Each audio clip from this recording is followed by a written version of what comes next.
Web Daily Bible, Day 132. 2 Chronicles, Chapter 13. In the 18th year of King Jeroboam, Abijah began to reign over Judah. He reigned 3 years in Jerusalem. His mother's name was Micaiah, the daughter of Uriel of Gibeah. There was war between Abijah and Jeroboam. Abijah joined battle with an army of valiant men of war, even 400,000 chosen men. And Jeroboam set the battle in array against him with 800,000 chosen men, who were mighty men of valor. Abijah stood up on Mount Zemaraim, which is in the hill country of Ephraim, and said, "Hear me, Jeroboam and all Israel. Ought you not to know that the Lord, the God of Israel, gave the kingdom over Israel to David forever, even to him and to his sons by a covenant of salt?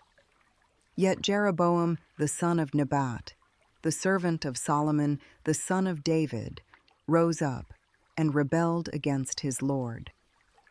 Worthless men were gathered to him, wicked fellows who strengthened themselves against Rehoboam the son of Solomon, when Rehoboam was young and tender-hearted, and could not withstand them.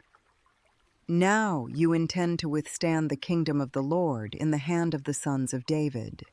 You are a great multitude, and the golden calves which Jeroboam made you for gods are with you.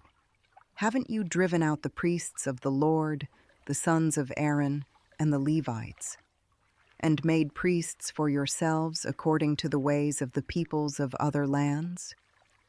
Whoever comes to consecrate himself with a young bull and 7 rams may be a priest of those who are no gods. But as for us, the Lord is our God, and we have not forsaken him. We have priests serving the Lord, the sons of Aaron, and the Levites in their work. They burn to the Lord every morning and every evening burnt offerings and sweet incense. They also set the showbread in order on the pure table and care for the gold lampstand with its lamps to burn every evening. For we keep the instruction of the Lord our God, but you have forsaken him. Behold, God is with us at our head, and his priests with the trumpets of alarm to sound an alarm against you. Children of Israel, don't fight against the Lord, the God of your fathers, for you will not prosper." But Jeroboam caused an ambush to come about behind them. So they were before Judah, and the ambush was behind them. When Judah looked back, behold, the battle was before and behind them, and they cried to the Lord, and the priests sounded with the trumpets. Then the men of Judah gave a shout. As the men of Judah shouted, God struck Jeroboam and all Israel before Abijah and Judah. The children of Israel fled before Judah, and God delivered them into their hand. Abijah and his people killed them with a great slaughter, so 500,000 chosen men of Israel fell down slain. Thus the children of Israel were brought under at that time, and the children of Judah prevailed, because they relied on the Lord, the God of their fathers. Abijah pursued Jeroboam and took cities from him, Bethel with its villages, Jeshanah with its villages, and Ephron with its villages.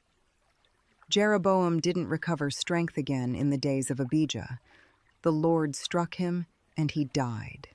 But Abijah grew mighty and took for himself 14 wives and became the father of 22 sons and 16 daughters. The rest of the acts of Abijah, his ways and his sayings, are written in the commentary of the prophet Iddo. Chapter 14. So Abijah slept with his fathers, and they buried him in David's city, and Asa, his son, reigned in his place. In his days the land was quiet 10 years. Asa did that which was good and right in the Lord his God's eyes, For he took away the foreign altars and the high places, broke down the pillars, cut down the Asherah poles, and commanded Judah to seek the Lord, the God of their fathers, and to obey his law and command. Also, he took away out of all the cities of Judah the high places and the sun images, and the kingdom was quiet before him.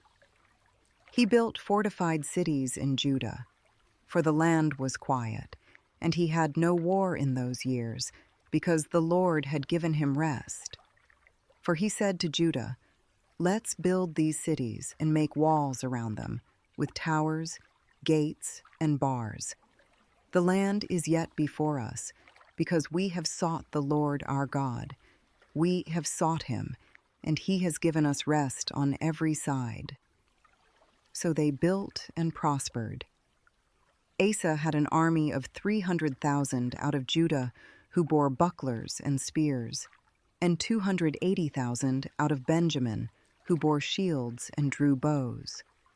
All these were mighty men of valor. Zerah the Ethiopian came out against them with an army of 1,000,000 troops and 300 chariots, and he came to Mareshah.